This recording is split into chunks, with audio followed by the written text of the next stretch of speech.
Dude, I let's just know, get dude. started, man. We're rolling now, so we're good. You've been blowing All up. right, I've yeah, been let's do it. following you since you had like I don't know, like 10K followers. What do you got now? Like Yeah, 70,000? It's short yeah. time, like 3 or 4 months. It's been weird. It's been weird. So basically, here's what happened. So I started jujitsu in like college too, just for fun. Actually, I started at the end of the military, and then I was doing jujitsu in college, and I was like, I think I can do this like, professionally. I'm pretty good at this. And Yeah. so when I graduated college, I moved to Austin to do it professionally, and I was training under John. I was having a pretty good year, but my knee was kind of messed up. It was like locking on me. Shit.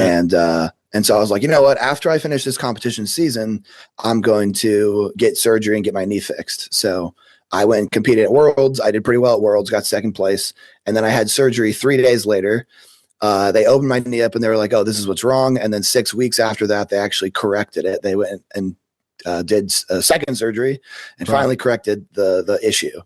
And so I'm sitting there and I'm like, okay, well, I have 2,000 followers on Instagram. I did really well on this competition season, but I've made no money doing jiu-jitsu. Yeah. I've made no progress on social media doing jiu-jitsu. Like, what am I supposed to do with this? And so I was like, you know what? Maybe I should actually start taking social media seriously and start posting. And so that's what I started doing. And it just like, I got lucky in the sense that my first post, I posted like, if you're a big guy, you should probably learn guard. And then it was kind of a longer video. Yeah. And that like did really well. And it got me like 3,000 followers. So it kind of like was the spark to the flame. And since then I'm like, you know what? I'm just going to go all in on this because I don't have anything better to do. My knee's recovering. And yeah, it's been a weird ride, but here we are. It's sick though, especially as jiu-jitsu athletes. Like people don't realize that, if you have a big following, you can make money. You know what I mean? And you can get better fights, you can get better promotions, it makes your life way easier, I think, the more eyeballs you get on you. Oh yeah.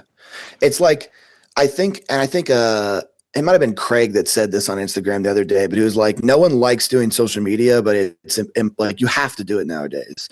And like, that just is the truth, right? Like, it's like, yeah, nobody likes posting, videos all the time. I mean, now it's easier for me because it's more of like my job, but yeah, it's like social media kind of sucks. Like no one likes doing it, especially if you're an athlete and like that's the only thing you're doing. You're training and working hard, and it's like my accolades and my like prowess as an athlete should stand on its own. And it's like, but it doesn't. It doesn't. It doesn't do anything. Doesn't. Yeah, well, it Yeah, does no something, one cares. but you need two You need the two components of it, big time.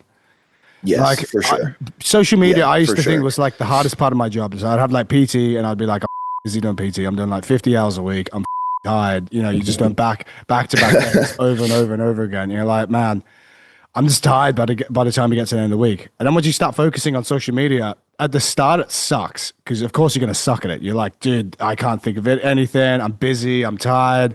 But you start getting like a bit of momentum, and then you're like, oh shit, there's something in this. And yes, as you get, and I'm better, sure you know this too. Is like, sorry, go ahead. Oh, no, as you get better and you start seeing progress, it just escalates because then you're like, oh, okay, if I do more videos like this, or what's this person doing? Maybe I could like take something from that style and do this. Like I don't know. When I was hanging out with Saunders in Australia, I was like, fuck, I really like that style of video that he does, and I started implementing that to my videos, and then it just dude, went, I saw that. Yeah, it just escalated. I think you've gained like 20K in the last like couple weeks, haven't you?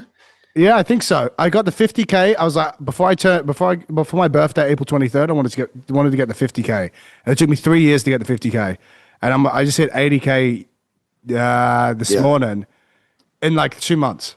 So it's just, shit. yeah, I mean, Yeah. you know how it goes. It just escalates. You do a couple big bangers, and they feed off each other, and then somehow you start getting that forward momentum.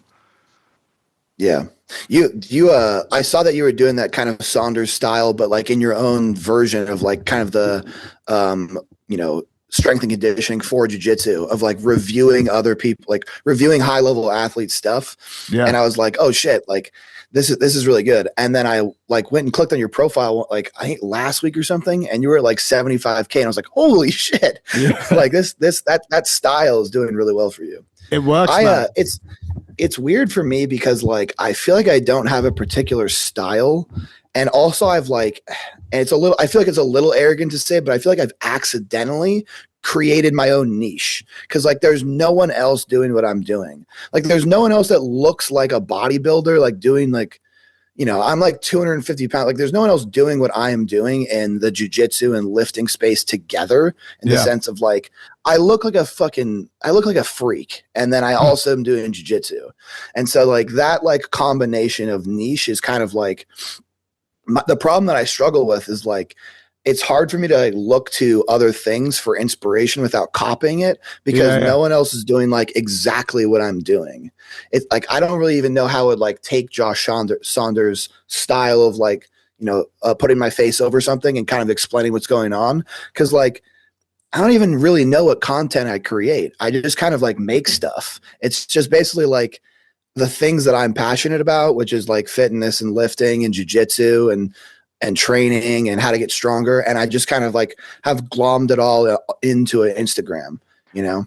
I would say yours is like a high, like a, I know you love the word hybrid. It's like a variation of Mike Israetel, but for jiu-jitsu ish. But like, cause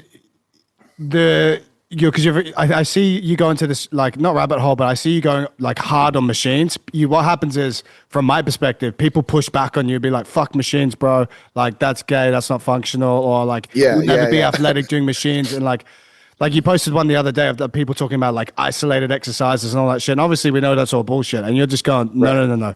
Look at me, like this is the fucking facts. This is exactly how you do it in science, like because you know what the fuck you're talking about because you're using scientific terms and you're breaking it down very smoothly and methodically. So it's like got a hint of Mike Israetel in there, right? Cool. And you know what's funny is like I know I know that the way that I look and the like that kind of presence that I have, people probably come to my videos and they're like, look at this big dumb idiot. Like he doesn't know what the fuck he's talking about. But then if you were to actually watch my videos, you'd realize like I actually am a nerd. Like I love this stuff from like a scientific and like data driven perspective. But I'm sure if like, you know, you watch me like lift in a tank top and do like a preacher curl machine, you're like, this big dumb bodybuilder talking about combat sports, he's an idiot. He doesn't know what's going on. It's like that I understand like the pretense that you're approaching this topic with.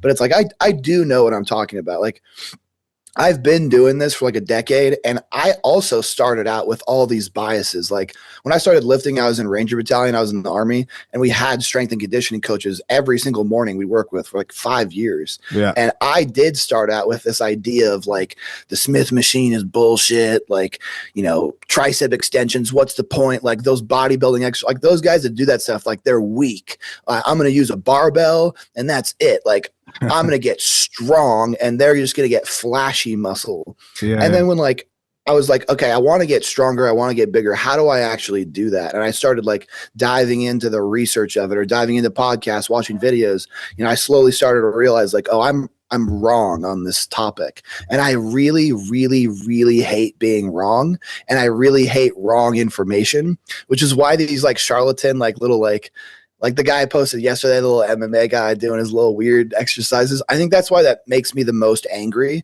is because I really don't like incorrect information. Like it makes me physically angry and I don't really know why, but it just kind of does. Well, it's just bullshitting people and then it sends people down the wrong way. I mean, you must get fucking like so many messages a day. Like, what do you think of this guy? What do you think of this? And it's like, oh my God, like, do you even watch my videos? Or like, do you understand anything? Like, but we've all been there at some point. Like, think about someone who just doesn't know, they don't, like, they have their job or whatever, they do a bit of jiu-jitsu and they see some exercise and be like, wow, this is super sport specific. So it's like, they need people out there to be like, look, man, this is just fucking stupid. Like, you're not going to get strong doing this fucking functional patterns bullshit. But it's crazy how like it creates cults. It's crazy how you see those different groups, like whether it's kettlebells, functional patterns, they create such like a cultish mentality. They're really good at it too. They've figured out a way to like cultivate a group of people that wholeheartedly believe in like the cause, where it's like, it's not about, okay, when you do this, like what is happening? Are you getting stronger? Has your leg strength increased? But it's more about like this